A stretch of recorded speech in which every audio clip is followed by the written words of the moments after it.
बिस्मिल्लाहिर्रहमानिर्रहीम।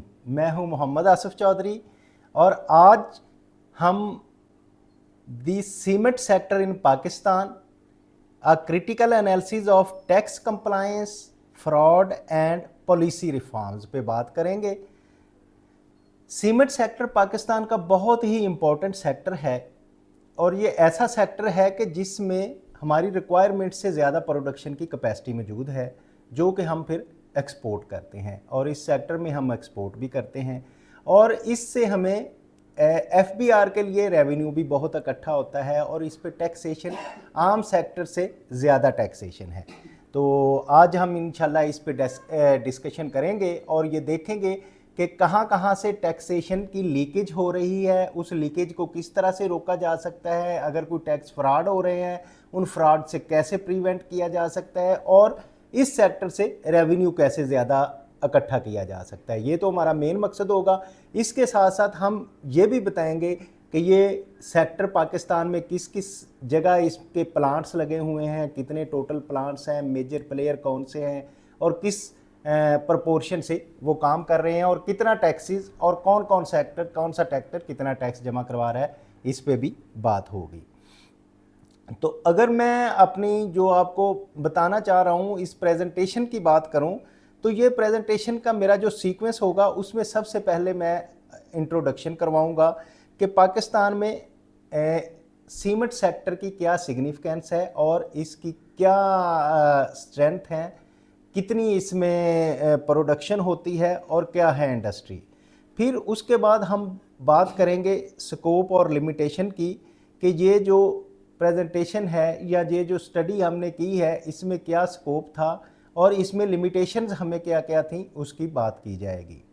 फिर हम इंडस्ट्री का ओवरव्यू करवाएंगे कि किस तरह से इंडस्ट्री की हिस्टोरिकली कैसे स्टार्ट हुई, किस जगह से ये किस किस जगह इनके प्लांट लगे हुए हैं और क्या इनकी हिस्ट्री है, कौन सी मेजर प्लेयर्स कौन से हैं। और इसके बाद हम सीमेंट मैन्युफैक्चरर्स प्रोसेस बताएंगे कि टेक्निकल स्टेप्स क्या हैं, सीमेंट के रॉ मटेरियल्स क्या हैं, कैसे ये आके और क्या क्या चीज़ें मिलती हैं तो सीमेंट बनता है, इसकी बात होगी।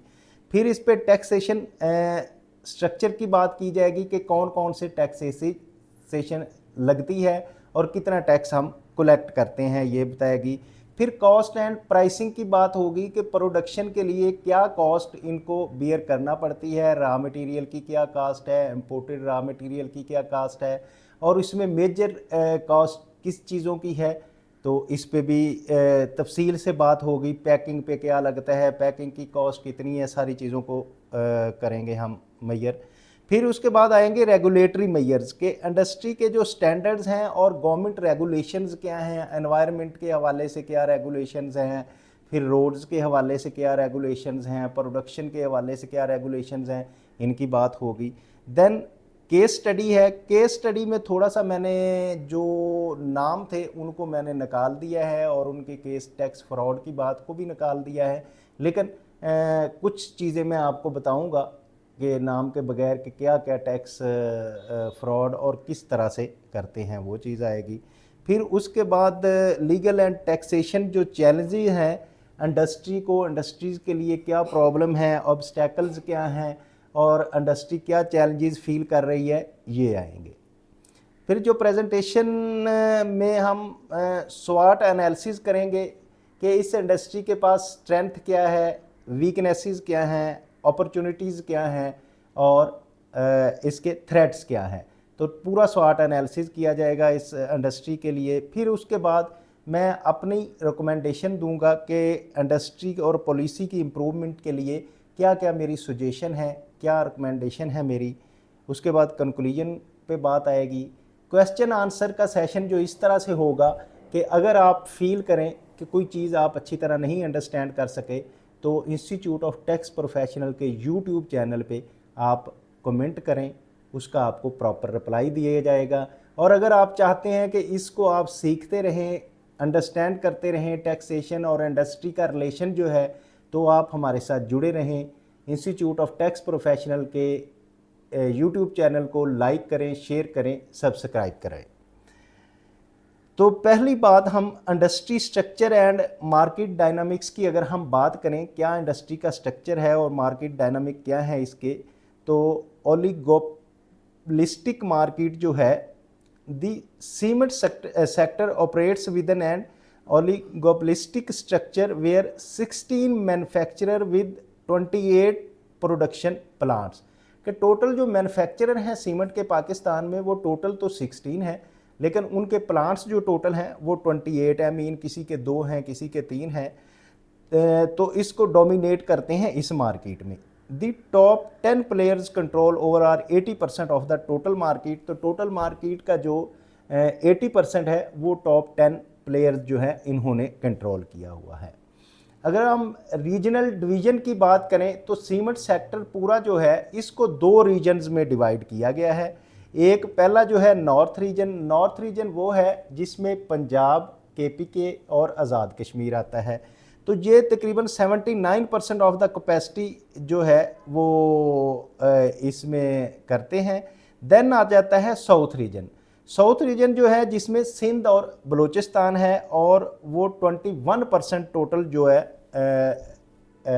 इसमें कैपेसिटी है उसकी प्रोडक्शन करने की साउथ रीजन की, यानी कि कराची, सिंध और बलूचिस्तान में 21%, पंजाब, KPK और इसका जो आज़ाद कश्मीर है उसमें 79% प्रोडक्शन कैपेसिटी है नॉर्थ जोन की। तो नॉर्थ जो है इसको बेनिफिट किस चीज़ का है कि उसमें रॉ मटेरियल जो है लाइमस्टोन जो है वो बहुत तादाद में अवेलेबल है, रॉ मटेरियल इजी अवेलेबल है। उस रॉ मटेरियल के इजी अवेलेबिलिटी की वजह से इनको कैरेज नहीं पड़ता, तो नॉर्थ को ये बेनिफिट है, इसलिए इधर ज़्यादा ये इंडस्ट्री है और इसके लिए बेनिफिट की बात है। और जो साउथ है, साउथ को ये बेनिफिट है कि उनकी एक्सपोर्ट के लिए वो पोर्ट्स करीब हैं और पोर्ट से एक्सपोर्ट इजी हो जाती है, तो वो साउथ को इस चीज़ का एक्सपोर्ट का एडवांटेज लेते हैं। अगर हम कैपेसिटी और यूटिलाइजेशन की बात करें, despite of an installation capacity of 83.1 million ton per annum, हमारे पास जो कैपेसिटी प्रोडक्शन की है वो 83.1 मिलियन मैट्रिक टन की कैपेसिटी है एक साल में पैदा करने की, लेकिन हमारी यूटिलाइजेशन जो है वो सिर्फ 54.6% जो है वो यूटिलाइजेशन है वो लो है, primary due to the fluctuating demand and economic condition की वजह से वो हम जो है सिर्फ 54.6% पे चल रहे हैं, वो यूटिलाइजेशन उसकी होती है, प्रोडक्शन ज़्यादा है, यूटिलाइजेशन कम है। तो की मार्केट प्लेयर्स की अगर हम बात करें और उनका इन्फ्लुएंस क्या है, ये 16 मैंने जैसे कि आपको बताया टोटल 16 सीमेंट मैन्युफैक्चरर हैं ऑपरेटिंग, जो अक्रॉस द पाकिस्तान, पूरे पाकिस्तान में ऑपरेट कर रहे हैं, और 28 प्रोडक्शन प्लांट्स हैं distributed between north and south में ये डिस्ट्रीब्यूट हैं। तो टोटल 28 प्लांट्स हैं सीमेंट के, जो एक बड़ी इन्वेस्टमेंट होती है। तो 83.1 मिलियन मैट्रिक टन जो है एनुअल कैपेसिटी है प्रोडक्शन की, लेकिन जो यूटिलाइजेशन है वो कैपेसिटी का 54.6% है। तो अब इसमें एक चीज़ नोट करने वाली ये है कि अगर हम एक्सपोर्ट को प्रमोट कर सकें और इनको फैसिलिटेट करें और एक्सपोर्ट को हमारी जो कमर्शियल अताशी हैं वो इस पे काम करें, तो ज़्यादा एक्सपोर्ट करें, तो हमारे पास आलमोस्ट 46 या 45% जो है कैपेसिटी प्रोडक्शन की है जो हम एक्सपोर्ट कर सकते हैं। तो ये है बात। The industry is dominated by major player including Lucky Cement के पास तकरीबन 18% मार्केट का शेयर है, बेस्ट वे सीमेंट के पास 14% मार्केट का शेयर है, मैपल लीफ जो है वो 10% के साथ है, एंड फौजी सीमेंट जो है उसके पास भी 10% है। These companies control the majority of production capacity and significancy influence the market price. तो इन्हीं प्लेयर की वजह से ये ज़्यादा कंट्रोल करते हैं टोटल ओवरऑल मार्केट को, और इन्हीं की वजह से प्राइस जो है वो सेटल होती है। तो अब प्रोडक्शन कैपेसिटी और यूटिलाइजेशन कैपेसिटी की हम बात करें तो ये हमारे ईयर्स के हिसाब से ये हमारी इंस्टॉलेशन कैपेसिटी है, जो ब्लू है, और जो लाइट है वो जो है हमारी प्रोडक्शन है हो रही है। तो अब हमारे पास ये देखें, जैसे कि कैपेसिटी थी वो ऑलमोस्ट 80 के करीब है, लेकिन इसमें हमारी प्रोडक्शन तकरीबन हुई है राउंड अबाउट 50। इसी तरह नेक्स्ट ईयर में हमारी प्रोडक्शन बढ़ी और यूटिलाइजेशन हमारी तकरीबन सेम है, लेकिन कैपेसिटी जो है वो इनहेंस हो रही है। तो हमारे पास कैपेसिटी ज़्यादा है और यूटिलाइजेशन कम है। Despite increasing the installation capacity over the past 3 year, actual production has decline 4.6%। तो एक्चुअल प्रोडक्शन जो है वो डिक्लाइन कर गई है, 4.6% से डिक्लाइन कर गई है इन फाइनेंशियल ईयर 2024। इसकी रीज़न क्या थी? Compare to the previous year, this drop primarily attribute to the slow down in the domestic construction activity challenges and economic condition. क्योंकि इकोनॉमिक कंडीशंस बुरी हुई और हमारा जो कंस्ट्रक्शन सेक्टर था उसमें स्लो डाउन आ गया, जिसकी वजह से वो सीमेंट की जो है इसमें कंजम्पशन कम हो गई। कंजम्पशन कम होने की वजह से 4.6% उसकी प्रोडक्शन कम हुई है। However, export volume has increased significantly during these periods, helping the mitigating impact on reduce the local demand। तो local demand क्योंकि कम हुई तो export जो है वो बढ़ी और export से revenue हमारे आया। तो अगर हम रीजनल डिस्ट्रीब्यूशन की बात करें और प्राइस डायनामिक्स की बात करें कि रीजन्स को किस तरह से डिस्ट्रीब्यूट किया गया है, जैसे मैंने आपको पहले बताया कि जो नॉर्थ रीजन है उसमें हमने आलमोस्ट उसमें पंजाब और KPK और कश्मीर है। तो नॉर्थ रीजन जो है वो remains the primary hub of the cement production. तो प्राइमरी हब उसकी है, जैसे कि मैंने बताया नियरली 80% जो है वो टोटल प्रोडक्शन करते हैं। And install capacity with 18 production plants. तो इसमें प्लांट जो टोटल है वो 18 है, टोटल 28 है। इसका मतलब है 10 जो है बाकी वो दूसरे में है। तो 18 प्लांट जो है ये हमारे पास नॉर्थ यूनियन में है। This concentration is due to the abundant limestone reserves in Punjab and Khyber Pakhtunkhwa which significantly reduce the raw material transportation। क्योंकि लाइमस्टोन हमें ज़्यादातर हमारे पास इधर पहाड़ इधर है और लाइमस्टोन ईजिली अवेलेबल है, तो इसी वजह से ये उसी जगह इंस्टॉल है जहां इनको, ताकि वो कैरेज की कास्ट कम पड़े और उधर लाइमस्टोन अवेलेबल है और उधर ही प्रोडक्शन यूनिट लग गए हैं। तो ये एक एडवांटेज है नॉर्थ के पास, इस वजह से मोस्टली यूनिट जो है इधर इंस्टॉल है।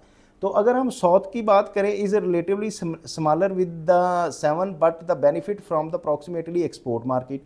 तो जो साउथ है उसमें ये है कि यूनिट तो उनके पास कम है और प्रोडक्शन कैपेसिटी भी कम है ज़ाहिर है, तो लेकिन उनको एडवांटेज क्या है कि उसकी जो एक्सपोर्ट है वो उनके लिए ईजी है, पोर्ट्स नज़दीक हैं, पोर्ट्स की वजह से उनके एडवांटेज ले जाते हैं। Making more competitive international trade, this strategic location has historically given a south based manufacturer and edge to export market का edge होता है। अब अगर हम प्राइस ट्रेंड की बात करें तो जो प्राइस का ट्रेंड है, historically cement prices the south were higher than the north. तो साउथ में ज़्यादा होती है नॉर्थ की वजह से। मे भी सबसे मेजर प्रॉब्लम ये भी हो सकती है कि रॉ मटेरियल की जो है उसमें कॉस्ट ज़्यादा हो सकती है। However, in financial year 2024, the price per bag in the north suppressed the south by 34 rupees, लेकिन इसमें 34 रुपीज़ से कम हो गई नॉर्थ में 2024 में। Due to the declining demand in the south, increasing the production cost and the new 6 royalties on the limestone extension in Punjab के पंजाब ने royalty लगा दी एक्सट्रैक्ट करने की इस पे लाइमस्टोन की, जिसकी वजह से वो साउथ में कम हो गई प्राइस और उसका फ़ायदा हो गया। सीमेंट की जो मैन्युफैक्चरिंग का प्रोसेस है, अगर मैं इजी आपको बताऊं तो बेसिकली ये क्या करते हैं, लाइमस्टोन और क्ले इनको मिक्स करते हैं और इनको हीट करते हैं। हीट के लिए एनर्जी चाहिए होती है, एनर्जी से उनको करने के बाद उसमें केमिकल्स वगैरह मिलते हैं, तो इस तरह से वो सीमेंट की प्रोडक्शन होती है। तो रॉ मटेरियल में limestone and clay are extracted from the quarries using blasting mechanism and excavation, then transported to the plant and crushing and reduce size approximately 75 mm के जो ब्लास्ट करके पहाड़ों को तोड़ के उसमें से जो स्टोन निकाला जाता है उसको 75 mm तक क्रश करके छोटा किया जाता है, उसके बाद क्ले को डिग करके। तो ये एक मेजर रॉ मटेरियल आता है इसके लिए, सीमेंट इंडस्ट्री के लिए। रॉ मटेरियल की प्रिपरेशन कैसे की जाती है कि crush materials are blended and predetermined ratios proceeding is the mills to form the fine powder raw meals and homogenize with the soil silos and ensure uniformity, कि उसको crush करके उसका पाउडर बना दिया जाता है। और एक ज़ाहिर है एक रेशो से आती होगी, क्ले किस रेशो से है और लाइमस्टोन किस रेशो से है, दोनों को मिला के तो एक पाउडर बनाया जाता है। और फिर उसके बाद क्लिंकर प्रोडक्शन की जाती है। Raw materials enter pre heated towers of जो जिसकी 800 to 900 सेंटीग्रेड की जिसमें हीट दी जाती है। एंड मूव रोटेटरी क्लाइंस, जो उसको मूव किया जाता है इस टेम्परेचर के जो कि 1450 centigrade from clinker noodles. These complex chemical reaction इस पे किया जाता है। 1450 डिग्री सेंटीग्रेड पे उसको हीट दी जाती है। तो फिर सीमेंट जो है वो ग्राइंडिंग, अगला प्रोसेस जो होता है उसको जो नूडल्स बनती हैं उनको ग्राइंड किया जाता है। ग्राइंड करके तो वो सीमेंट की हालत में बन जाती हैं। तो वो जब आता है तो वो उस वक्त भी गर्म होता है। Cooled clinkers is mixed with the gypsum, उसमें जिप्सम जो है 3 to 5% जिप्सम मिलाई जाती है। एंड एडहेसिव्स, ज़ाहिर है एडहेसिव्स को कुछ केमिकल्स मिलाए जाते हैं। Finally ground in mill, then store in the soil before being packing and 50 kg bag are dispatch are in bulk. अच्छा, इसमें ये है कि हम तो यही समझते हैं कि ये जो सीमेंट बनता है तो सीमेंट जो है वो बैग्स में ही पैक होता है, लेकिन ऐसा नहीं है। बैग्स आते हैं जहाँ थोड़ी क्वांटिटी चाहिए होती है। बाज़ औक़ात कई जगह प्लांट्स हैं, जैसे फ़र्ज़ किया डैम बन रहा है या बड़ा हाउसिंग कोई प्रोजेक्ट्स बन रहा है, या फिर ऐसे जो आजकल मिक्सचर लगे हुए हैं इनके जो मिक्स करने वाले, तो उसमें कंटेनर्स में भी सीमेंट आता है कि वो बैग की जो पैकिंग कम हो जाती है, पूरा कंटेनर भरा जाता है सीमेंट का, मीन जो ट्रक या उसका कंटेनर है, तो उसको ला के एज इट इज़ कंटेनर जो है उधर ऑफलोड कर दिया जाता है। अब इकोनॉमिक कंट्रीब्यूशन की बात करें ओवरव्यू में, ओवरऑल जो इसका है तो उसमें जीडीपी में क्या इसका इम्पैक्ट है सीमेंट इंडस्ट्री में। This cement industry contribute approximately 1.3% to the Pakistan GDP में। 1.3% टोटल पाकिस्तान के जीडीपी में कंट्रीब्यूट करते हैं, with an economic footprint ranging between rupees 800 to 900 billions within the large scale manufacturer sector, which is account for 75% of the total manufacturing. Cement represent about 4.7% of activity according to Pakistan Bureau of Statistics के मुताबिक जो large scale manufacturing जो है इसमें होती है। तो employment की अगर हम बात करें तो this sector directly employ over 20,000 worker in manufacturing plant. तो मैन्युफैक्चरिंग प्लांट में आलमोस्ट 20,000 वर्कर हैं। उसके अलावा including engineer, technicians and labourers शामिल हैं। More significantly the supports more than 200,000 indirect jobs through the supply chain logistics. ज़ाहिर है supply chain में अब जो है वो रिटेलर्स हैं, उनके साथ जो लेबर लगी होती है, फिर लॉजिस्टिक्स में शामिल हैं। तो ये सारे मिला के 200,000 तक जो है ना logistic, contracted and allied industry such as transportation, packing and retail distribution जो है सबको मिला के अगर हम बात करें तो तकरीबन 200,000 पीपल्स को एम्प्लॉयमेंट मिली हुई है। अब इंफ्रास्ट्रक्चर डेवलपमेंट की अगर हम बात करें, as a fundamental building material cement enable the critical infrastructure project nationwide. ज़ाहिर सीमेंट जो है ना इसके बगैर इंफ्रास्ट्रक्चर कहीं भी नहीं बन रहा।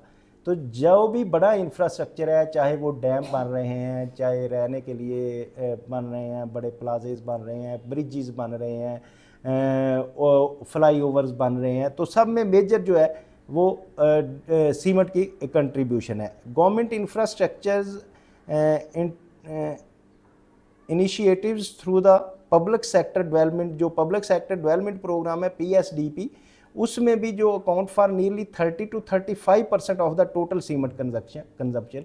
टोटल सीमेंट की जो है PSDP में 30 to 35% कंजम्पशन है, including the CPEC related projects, public housing and water reservoirs, dams बनाने के लिए, CPEC बनाने के लिए और गवर्नमेंट के प्रोजेक्ट्स के लिए तकरीबन 30 to 35% इसकी कंजम्पशन है। अब tax contribution and revenue generation की हम बात करें तो ये एक ऐसा सेक्टर है जिस पे ओवर टैक्स है, इस पे ज़्यादा टैक्सेस लगे हुए हैं, इससे हमें टैक्स का काफ़ी रेवेन्यू आता है। क्योंकि टैक्स ज़्यादा है इस वजह से इसमें टैक्स की चोरी का भी डर ज़्यादा होता है और फ्रॉड भी ज़्यादा होते हैं, और वो हो रहे हैं, उन्हीं को प्रिवेंट करना है और हमने टैक्सेशन ज़्यादा किस तरह से करते हैं। तो इस तरह अगर हम बात करें सेल्स टैक्स की, तो 82.7 बिलियन जो है सेल्स टैक्स इकट्ठा होता है। कलेक्शन फाइनेंशियल ईयर 2023 और 4 की जो थी respectively 51.13% increase from previous year. तो 24 में जो है ज़्यादा क्योंकि हुई सेल्स, तो इस वजह से उसमें इंक्रीज आया था। अब अगर हम बात करें फेडरल एक्साइज ड्यूटी की, तो फेडरल एक्साइज ड्यूटी आपको पता है चंद एक आइटम्स में है, जैसे कि ये सेकंड वन आइटम है जिसपे फेडरल एक्साइज ड्यूटी सबसे ज़्यादा है, पहला सिगरेट और दूसरा ये सीमेंट है। तो सीमेंट में जो है 77.7 बिलियन, यानी कि थोड़ी सी उससे सेल टैक्स से कम है। तो फेडरल एक्साइज ड्यूटी जो है making the cement second largest FED contributor after tobacco. Tobacco के बाद दूसरा बड़ा ये सेक्टर है जिसमें हम कलेक्ट करते हैं एफईडी। और अगर हम इनकम टैक्स की बात करें तो 23.6 बिलियन इनकम टैक्स जो है इसमें इकट्ठा होता है, शोइंग अ 49.53 ग्रोथ पिछले सालों से इसमें आई। और ओवरऑल इंक्रीज़ की हम बात करें तो total tax contribution growth despite 4.6% decline in domestic cement dispatch. तो इतनी जो है इंक्रीज़ आई बावजूद इसके कि सीमेंट की मैन्युफैक्चरिंग जो थी वो कम हुई थी। The cement industry contributed significantly the government revenue financial year 2024 with the total tax collection reaching about पाक रुपीज़ 184 बिलियन रुपीज़ जो है इसमें इकट्ठे हुए। तो उसके बाद क्या हुआ, डबलिंग हो गई, एफईडी जो इंक्रीज़ कर दी गई 2 रुपीज़ पर के जी, 2 rupees 4 per kg in the Finance Act 2024 played a major role in boosting the overall collection despite declining in domestic sale। गो के डोमेस्टिक सेल कम हुई लेकिन उसके बावजूद क्यों इंक्रीज़ हुई ये अपना एफईडी 77.7 बिलियन पे, क्योंकि पर केजी जो 2 रुपीज़ थी उसको बढ़ा के 4 रुपीज़ कर दिया गया, जिसकी वजह से ज़्यादा कलेक्शन हुई। अगर हम export performance and foreign exchange की बात करें तो एक्सपोर्ट जो है, एक्सपोर्ट सीमेंट क्योंकि हमारे पास मैन्युफैक्चरिंग कैपेसिटी ज़्यादा है हमारी यूटिलाइजेशन से, कंजम्पशन हमारी कम है लेकिन कैपेसिटी ज़्यादा है यूटिलाइजेशन से, तो फिर हम क्या करते हैं बाकी एक्सपोर्ट कर देते हैं। तो एक्सपोर्ट की अगर हम बात करें कि हमारा एक्सपोर्ट वॉल्यूम की ग्रोथ की क्या सिचुएशन है, टोटल एक्सपोर्ट जो हमने फाइनेंशियल ईयर 2023 और 4 में की वो reach 7.1 million ton. 7.1 million ton हमने 24 में टोटल एक्सपोर्ट्स की थी। तो जो ये रिप्रेजेंट करता है remarkable 56% increase from the previous physical year, पिछले साल से 56% जो कि बहुत ज़्यादा इंक्रीज थी, ये इंक्रीज हुई। This growth occurs despite the challenging of the domestic market conditions and demonstrate these sectors resilience and international market. तो इसकी वजह से ग्रोथ क्योंकि कम कंजम्पशन थी तो इसलिए एक्सपोर्ट उस साल में ज़्यादा हो गई और एक्सपोर्ट होने से हमें काफ़ी रेवेन्यू आया।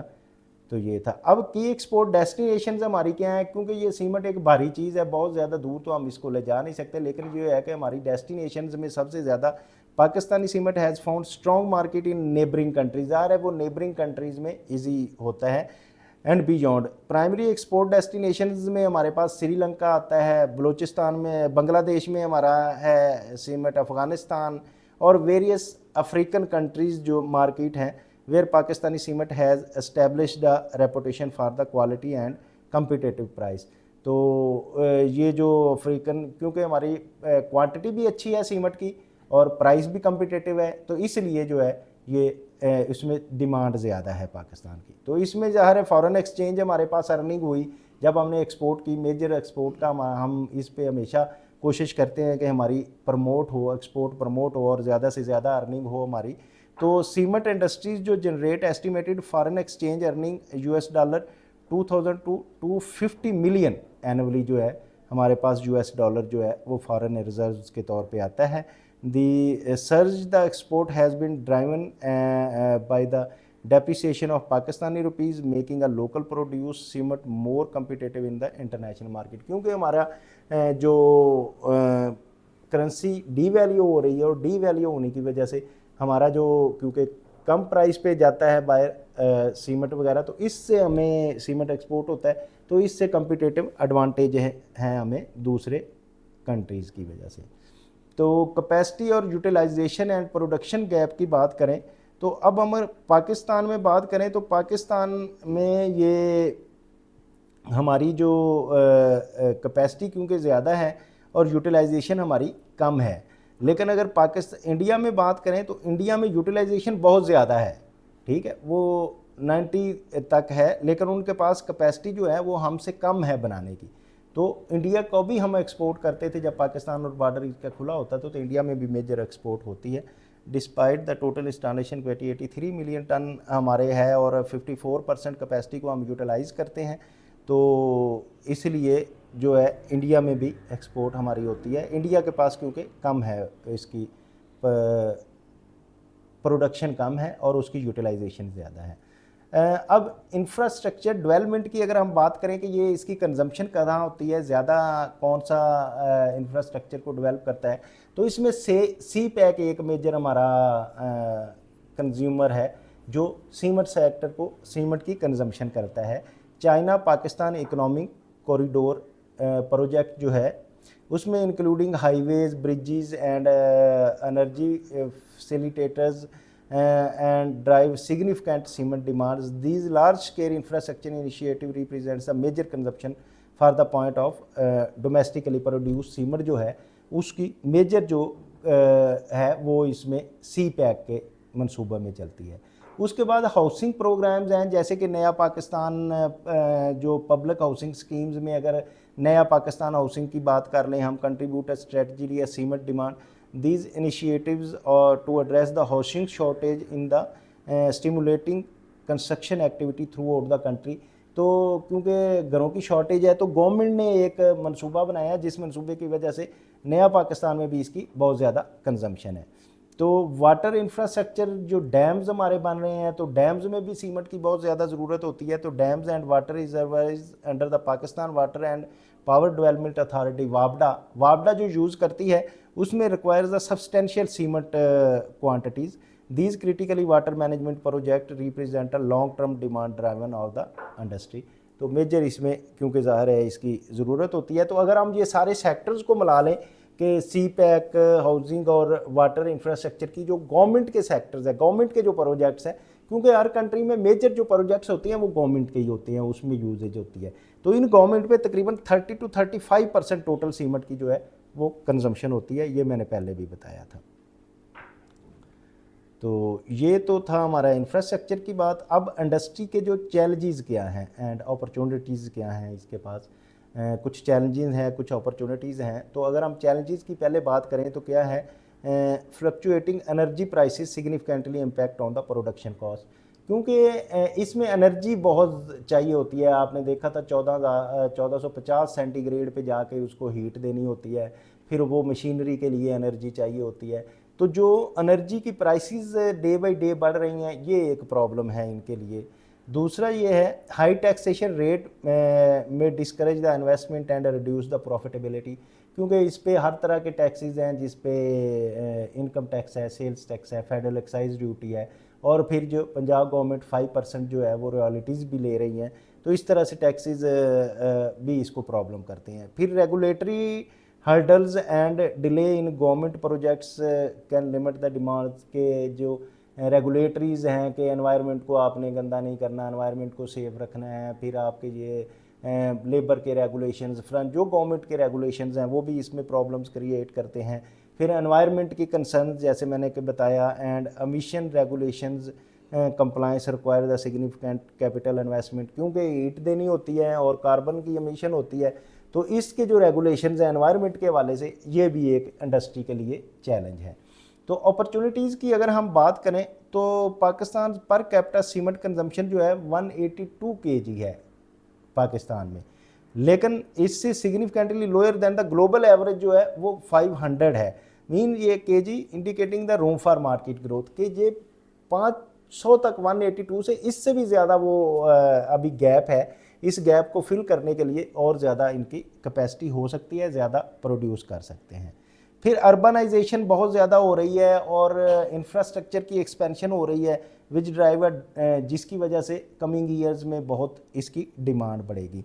फिर एक्सपोर्ट मार्केट है हमारे पास अफ्रीका और साउथ एशिया की, जिसमें आप जितना मर्जी सीमेंट एक्सपोर्ट कर दें, तो ये भी एक एडवांटेज है इनके लिए। Alternative energy solution can reduce the production cost and improve the profitability. अच्छा, एक एनर्जी का जो प्रॉब्लम आ रहा है उसके लिए हम अल्टरनेटिव यूज़ हो रहा है, जैसे कि एनर्जी प्राइसेस की वजह से अब हमारा सोलर से पाकिस्तान में बहुत ज़्यादा एनर्जी ले रहे हैं। तो अब अगर ये यूज़ कर लें, अल्टरनेट में आ जाएं, सोलर प्लांट अपने सोलर एनर्जी से एनर्जी की कमी पूरी कर लें, तो ये भी एक एडवांटेज है, क्योंकि हमारे मौसम जो है मोस्टली गर्म रहता है और उसमें सूरज की शुआएँ अवेलेबल रहती हैं ऑलमोस्ट पूरा साल, तो इससे भी इनको पूरा किया जा सकता है। तो अगर हम टैक्सेशन स्ट्रक्चर की बात करें, जैसे मैंने कहा कि इस पे सारे ही टैक्सेस हैं, तो उसमें सबसे पहले तो इनकम टैक्स की अगर बात करें तो वो नॉर्मल रेट है, minimum tax, super tax and with holding provisions जो हैं उसके मुताबिक नॉर्मल टैक्सेशन के रेट्स हैं इस पे।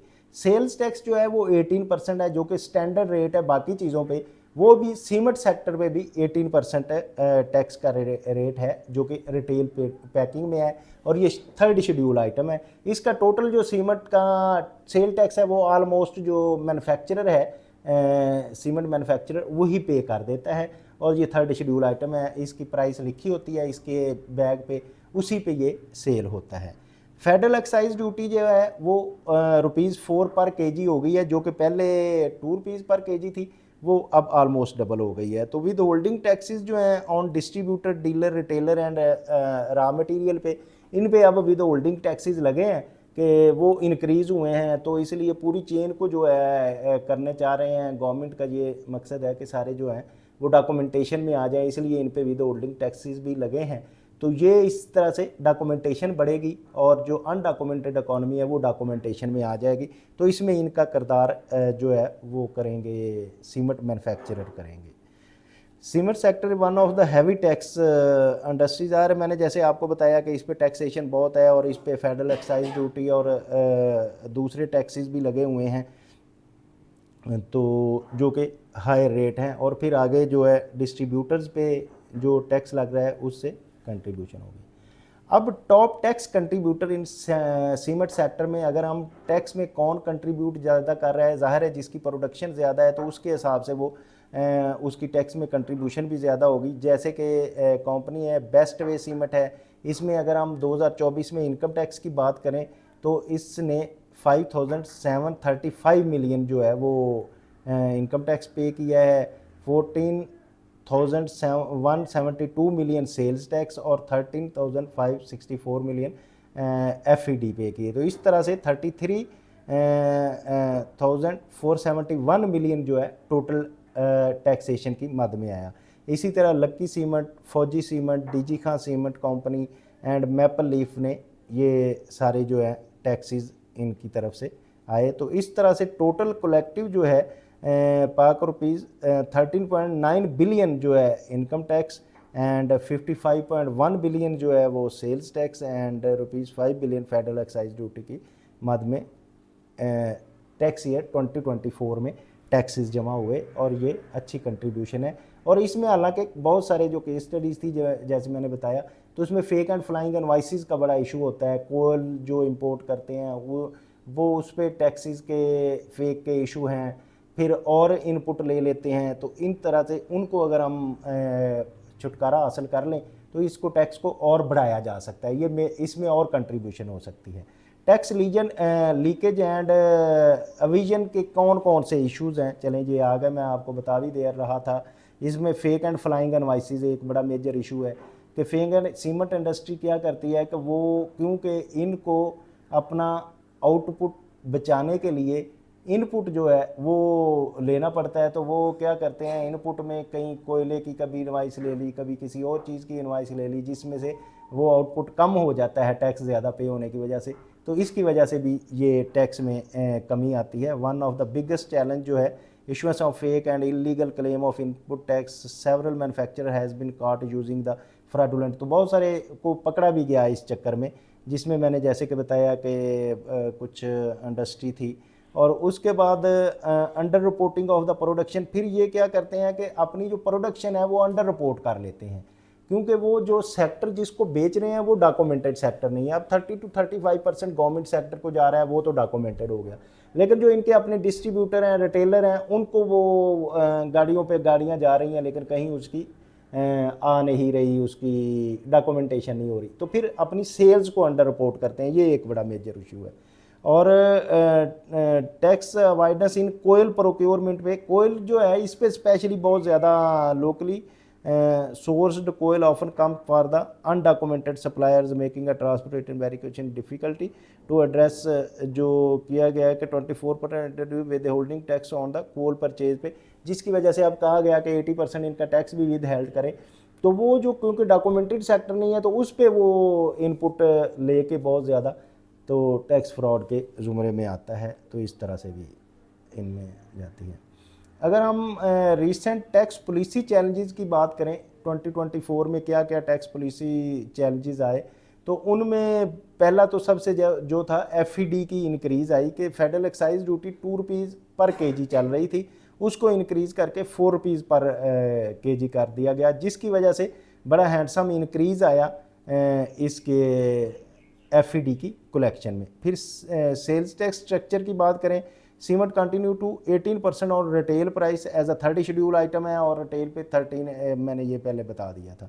विद होल्डिंग एडजस्टमेंट्स की हम बात करें तो rates increase 2% to 2.5% for non ATL person in distribution chain, जिसमें इम्प्रूविंग द डॉक्यूमेंटेशन के लिए मैंने ये पहले भी बात की है को इसको टैक्स के रेट्स को वो बढ़ा दिया गया है नॉन ATL वाले को, ताकि वो डॉक्यूमेंटेशन में आए। अब कोल परचेज विद होल्डिंग जो थी, इसमें यह था कि वो फेक इनवॉइसेस का बहुत इशू होता था, तो फिर इसमें नया लॉ लाया गया कि 80% ऑफ द जो इनपुट टैक्स है वो जो इंडस्ट्री है, सीमेंट इंडस्ट्री, वो उसको विद हेल्ड करेगी और जमा करवाएगी, ताकि उसकी वैल्यू एडिशन पे 80% जब जमा होगा तो देन वो फेक इनवॉइसेस का झंझट जो है वो ख़त्म हो जाएगा और फेक इनवॉइसेस से थोड़ी आज़ादी मिल जाएगी।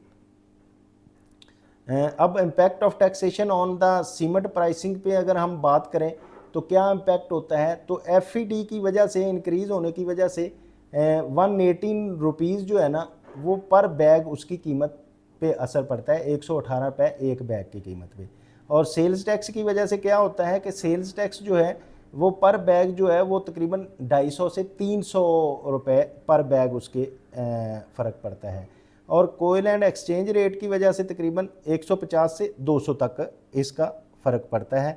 तो इस तरह से जी the higher rate burden significantly impact on the cement prices making, इसकी वजह से ये होता है कि जो प्राइस है टोटल उस प्राइस में वो इंक्रीज़ हो जाता है। इंक्रीज़ इसलिए हो जाता है कि जो टैक्सेस का बर्डन इस पे पड़ता है, तो टैक्स बर्डन बढ़ने की वजह से उसकी प्राइस इंक्रीज़ होती है। अगर हम कॉस्ट ऑफ प्रोडक्शन के ब्रेकडाउन बनाएं कि क्या क्या कॉस्ट ऑफ प्रोडक्शन है, इसमें सबसे मेन इनकी एनर्जी होती है, जिसमें कोयल एंड इलेक्ट्रिसिटी जो है मेन एनर्जी का सोर्स है, जिसकी वजह से 34 to 40% जो है जो सबसे मेजर इनकी टोटल कॉस्ट का है, उसमें यानी कि क्या आता है इम्पोर्टेड कोल प्राइस और लोकल एनर्जी टैरिफ और इलेक्ट्रिसिटी, इसकी वजह से जो है को तकरीबन 1 मेट्रिक टन क्लिंकर की रिक्वायरमेंट अप्रॉक्सीमेटली 128 से 138 kg ऑफ कोल होता है, while electricity consumption range between 90 to 110 kilowatt पर टन। तो सबसे ज़्यादा कंजम्पशन जो है वो इसकी कॉस्ट जो होती है वो एनर्जी की होती है। उसके बाद लेबर एंड मेंटेनेंस है। लेबर एंड मेंटेनेंस जो है वो 9 से 14% जो है टोटल कॉस्ट का जो होता है वो लेबर एंड मेंटेनेंस है। इसके टैक्सेस एंड ड्यूटीज़ की बात अगर हम करें तो 10 to 15% ऑफ टोटल कॉस्ट जो है वो federal excise duty, sale tax and government direct impact जो है टैक्सेशन का होता है। पैकिंग एंड डिस्ट्रीब्यूशन की बात करें तो 8 to 12% टोटल कॉस्ट का जो एक्सपेंस है एसोसिएटेड विद जो पैकिंग पे और मटेरियल डिस्ट्रीब्यूशन, लॉजिस्टिक और through out the supply chain पे होता है। तो रॉ मटेरियल जो होता है उसका बहुत सस्ता होता है, मैंने उस क्रश किया पत्थर को वो आ गया, और दूसरा जो है वो आ गया कले मिट्टी, तो वो सबसे कम जो सस्ती चीज़ होती है जो एक्चुअल वो बनती है वो है। तो इस तरह से इसका जो टोटल कॉस्ट ऑफ प्रोडक्शन का ब्रेकडाउन है वो ये है। अब रेगुलेटरी कंप्लायंस मेजर्स की हम बात करें तो कौन कौन सी रेगुलेटरी कंप्लाइंस मेजर होती है, उसमें ट्रैक एंड ट्रेड सिस्टम है, ट्रेस सिस्टम है। ट्रैक एंड ट्रेस सिस्टम का ये है कि अब सेल्स टैक्स जो भी उधर से बैग प्रोड्यूस होगा उसको एक स्टैंप लग जाएगी और वो स्टैंप से हम उसको मॉनिटर कर सकेंगे ये इधर से निकल के कहाँ कहाँ जा रही है, तो वो FBR के मेजर डाटाबेस में आ जाएगी, तो मीन उसकी ट्रैकिंग शुरू हो जाएगी। अब ये है कि उसमें क्या प्रॉब्लम्स क्या आती हैं कि वो हीट बहुत ज़्यादा होती है, वो स्टैंप उस पर लग नहीं सकती, इस तरह से और आगे प्रॉब्लम्स हैं, वो और चीज़ें हैं। तो designated monitor production and dispatch in real time prevent the evasion through the accurate documentation initially planned to July 22 to implement was delayed due to the technical issues extended in April 2024. The system still face the operational challenges due to the software vendor and dispatch, यानी कि वो है लेकिन उसमें कई software के problems हैं, फिर डिस्पैचिंग के प्रॉब्लम्स हैं, फिर उस पर जो स्टैंप लगती है उसके प्रॉब्लम्स हैं। अब withholding sale tax on coal की अगर हम बात करें, to address the tax evasion in coal procurement FBR introduce 80% of जो टोटल इनपुट होता है उसका 80% जो है वो सीमेंट मैन्युफैक्चर जो है विद हेल्ड कर लेगा। विद हेल्ड करने के बाद वो फिर ज़ाहिर है उस पर नहीं जाएगा सप्लायर के पास नहीं जाएगा, तो इस तरह से वो विद होल्डिंग की वजह से टैक्सेस जो हैं वो फेक एंड फ्लाइंग इनवॉइसेस कम होंगी। तो इनपुट टैक्स के रूल्स जो हैं इनको इनहेंस किया गया है। FBR इशूज़ SRO 350 SRO आया है मारूफ, जिसकी वजह से स्ट्रिक्ट कंडीशन लगाई गई हैं क्लेमिंग ऑफ इनपुट एडजस्टमेंट्स के input tax can not be adjusted unless corresponding seller has file the return के कॉरस्पॉन्डिंग सेलर अपनी रिटर्न फाइल करेगा, टैक्स जमा करवाएगा, तो देन हम इनपुट टैक्स उस पर क्लेम कर लेते हैं। तो ये हमारी तकरीबन हाफ प्रेजेंटेशन कंप्लीट हो गई है। तो हम ये करते हैं कि अब जो आगे industry implication of tax frauds जो हैं इनके बारे में हम पढ़ते हैं बाद में कि किस तरह से करते हैं। तो अभी तक आपको अगर कोई समझ नहीं आई, कोई प्रॉब्लम है, तो आप कमेंट बॉक्स में कमेंट कीजिएगा, उसका प्रॉपर रिप्लाई देंगे। अब जो सेकंड पार्ट है उसमें आके हम industry implication of tax fraud से के केसेस से काम स्टार्ट करेंगे और आपको आगे इस पे तफसील बताई जाएगी इसकी, और रिकमेंडेशन और कंक्लूजन पे हम आएंगे। तो अगर आप चाहते हैं कि आप ऐसे ही टैक्स सीखते रहें और दूसरों को सिखाते रहें, तो आप काइंडली इसको लाइक करें, शेयर करें, सब्सक्राइब करें। Thank you very much.